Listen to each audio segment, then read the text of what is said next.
In the quaint coastal town of Oakhaven, Elias the clockmaker was a fixture as familiar as the tides. His shop, Elias's timekeeping emporium, stood nestled between a bakery and a bookshop, its windows filled with clocks of all shapes and sizes. Cuckoo clocks chirped cheerfully, grandfather clocks solemnly marked the hour, and delicate pocket watches ticked with quiet precision.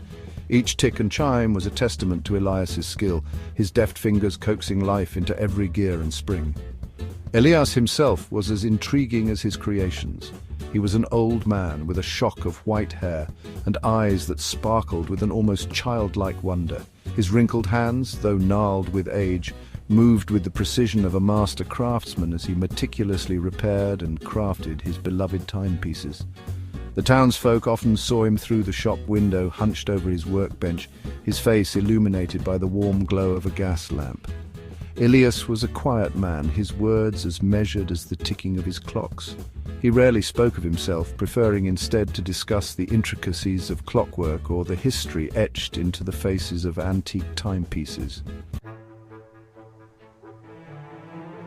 Yet, amidst the mesmerizing array of clocks, one stood apart, shrouded in an enigma that set it apart.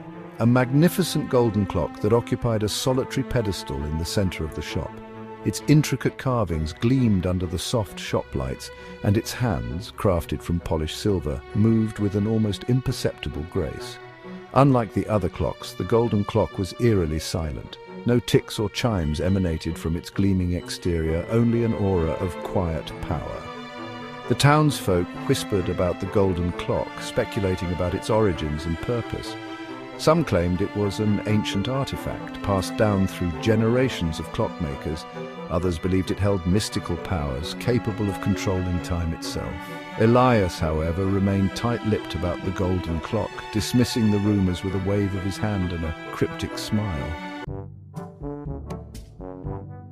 "Mr. Elias!" Oliver gasped, his voice barely a whisper above the howling wind. "Please, you have to help me. My little sister Lily, she's very sick. The doctor says... He says she doesn't have much time." Elias, ever composed, gently guided the distraught boy further into the shop, away from the blustery night. He offered Oliver a warm seat by the fireplace and a cup of steaming chamomile tea, its soothing aroma filling the air. As Oliver sipped the tea, his story tumbled out in a torrent of words, each one laced with fear and desperation. Lily, it turned out, had been struck by a sudden, mysterious illness. The town doctor, despite his best efforts, was unable to diagnose the cause, let alone offer a cure. He had informed Oliver and his family that little Lily had only a few hours left. Desperate, Oliver had remembered the whispers about Elias's golden clock and its rumored powers. Clutching at straws, he had braved the storm, hoping against hope that the rumors were true.